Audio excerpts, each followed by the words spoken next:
Hermanos y hermanas en Cristo, hay tantos temas diferentes de que yo podría predicar hoy.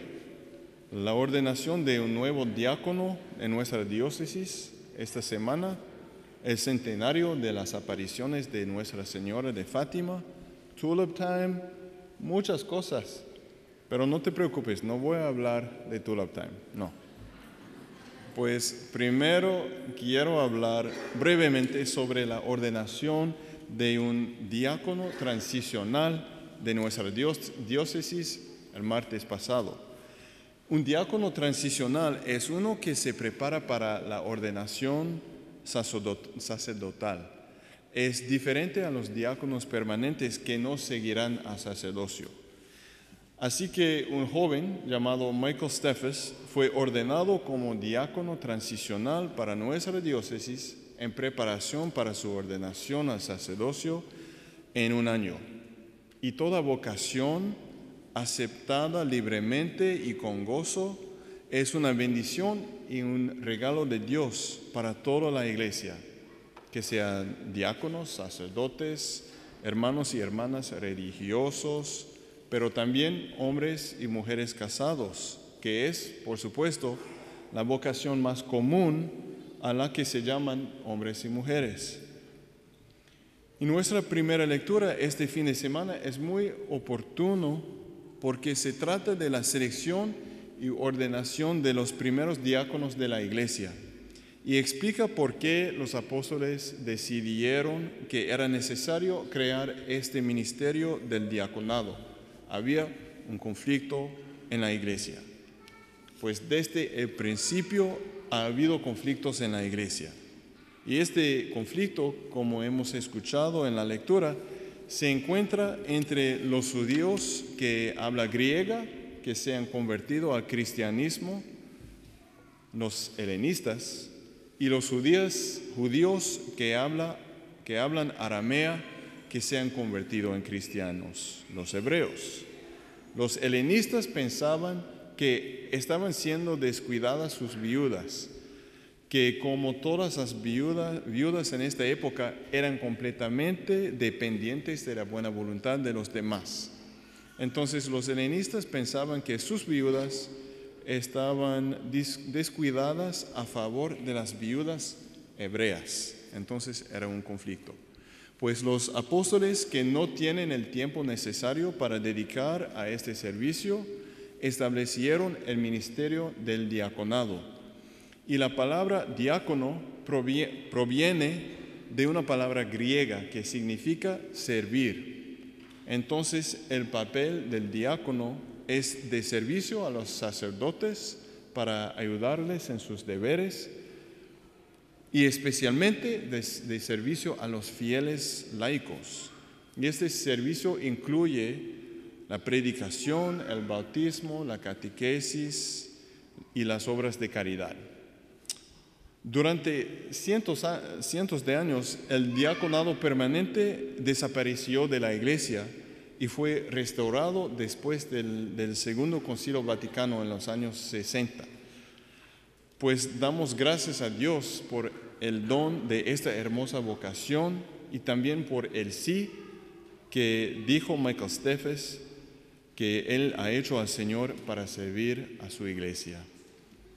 Y el siguiente tema en que quiero enfocar es la fiesta de Nuestra Señora de Fátima, que celebramos ayer. Y este año es especialmente importante porque marca el centenario del inicio de las apariciones de la Virgen María a 3 pobres y jóvenes pastores. María apareció por primera vez a estos niños llamados Lucía, Francisco y Jacinta el 13 de mayo de 1917, mientras ellos cuidaban el rebaño de sus familias en los campos cerca de una pequeña aldea llamada Fátima, en el país de Portugal.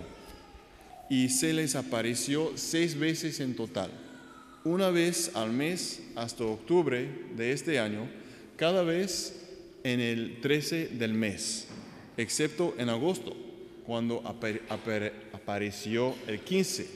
de agosto, que es, por supuesto, la fiesta de la Asunción. Entonces Dios el Padre había decidido de enviar a María, la madre de su Hijo Jesucristo, a 3 niños pobres analfabetos de 7, 8 y 10 años para comunicar un mensaje por el Papa y por toda la humanidad. Lo que hace mucho me intriga, porque si Dios tenía un mensaje tan importante para el mundo, ¿por qué no envió a María directamente al Papa o a uno de los cardenales o quizás a un obispo? Pero en cambio, en su sabiduría que está tan lejos de nuestra comprensión, envió a María a estos 3 niños desconocidos en una región de Europa pobre y olvidada. Y hay mucho sobre el mensaje que María les comunicó que es muy serio, muy grave. Había una visión del infierno y también unos mensajes ominosos sobre la propagación del comunismo en todo el mundo. También mensajes acerca de cómo la Primera Guerra Mundial que estaba pasando en este momento en Europa y era la peor guerra que el mundo había conocido hasta siempre, que esta guerra se seguirá por otra guerra, peor, en una generación. Había un mensaje secreto también para el Papa, tan serio que solo se hizo público en el año 2000. Entonces, en general, pareció muy, muy serio, muy grave. Pero al final, María les dio a los niños un mensaje de la esperanza. Les dijo que un día su corazón inmaculado triunfaría, que habrá la paz. Y el mensaje de Nuestra Señora de Fátima es una súplica para la conversión de los corazones y de la necesidad de la oración y de la penitencia para la paz y para la conversión de los pecadores. Y estas 2 cosas están vinculadas, porque cada pecado es de alguna manera un rechazo de Dios y se caracteriza por la falta de amor por Dios y por los demás y no produce nada bueno. Y eventualmente el pecado puede acumularse y puede conducir a la violencia y a la guerra, el rechazo final de Dios y de la humanidad. Entonces la paz y la conversión de los pecadores están vinculados. Entonces si queremos paz en el mundo, tenemos que dejar de cometer pecados. Este es el verdadero mensaje de Fátima. Y desafortunadamente este mensaje es un poco distorsionado a veces para enfocarse solamente en sus aspectos más sensacionales. Pero el papel de María es muy sencillo: ser una madre celestial por todos nosotros. Y como nuestra madre, llevarnos a su Hijo Jesús. La verdadera devoción a María siempre debe conducirnos a Jesús. El único deseo de María es llevarnos a Jesús. Y eso nos lleva a nuestro evangelio de hoy.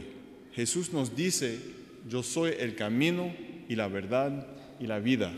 Nadie va al Padre sino por mí.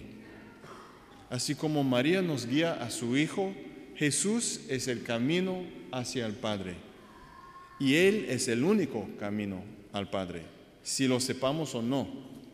Y Dios nos creó precisamente por la unidad con Él y por nada más. María quiere llevarnos a una relación más profunda con su Hijo Jesucristo. Y eso sucede por medio de la oración. Por eso ella instó a los niños de Fátima a orar mucho, porque cuando oramos nos acercamos a Jesús. Pero decir nos acercamos más a Jesús es una manera un poco tibia de describir lo que sucede realmente. Con la oración nos enamoramos de Jesús. Y nuestro amor por Jesús, que podría ser solamente una pequeña semilla seca, de repente comienza a brotar y crecer. Tal vez como uno de esos bulbos de tulipán a lo largo de las calles. Entonces, voy a hablar de Tulip Time de todos modos. Entonces, los bulbos de tulipanes se quedan en la oscuridad, en la tierra, durante todo el invierno.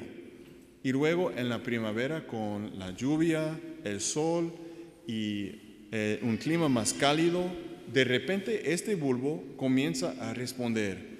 Y luego un brote pequeño verde sale de la tierra y crece y finalmente produce una flor hermosa, ¿no? Si ese bulbo de tulipán representa nuestro amor por Jesús, la lluvia, el sol y el calor representan la oración, lo que hace que nuestro amor por Jesús comience a crecer. Y cuando esto sucede, como Jesús nos dice, el que cree en mí hará las obras que yo hago y hará mayores que estos, porque yo voy al Padre. Ahora Jesús está con el Padre en el cielo, por supuesto, y Él nos ha encargado a continuar sus obras aquí en el mundo, su obra de amor y de llevar a otros al Padre por medio de Él. Pues ¿cómo es posible hacer mayores obras que Jesús? Entonces, para responder, yo diría que hay que mirar a la iglesia. En su vida, Jesús reunió alrededor de él un grupo muy pequeño de discípulos. Y algunos estudiosos dicen que probablemente no fue más que unos pocos cientos de personas.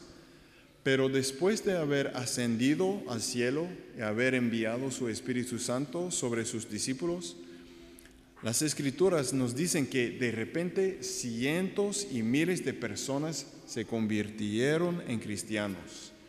Y ahora la iglesia se ha extendido por todo el mundo. El sacrificio de la misa se está ofreciendo constantemente en miles y miles de altares en todas las partes del mundo.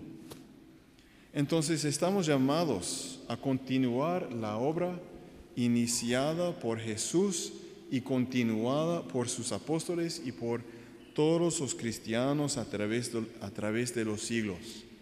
Y hagamos esto pidiéndole a María que nos lleve más cerca de su Hijo, orando por la continua conversión de nuestros propios corazones, por la conversión del mundo entero y por la paz.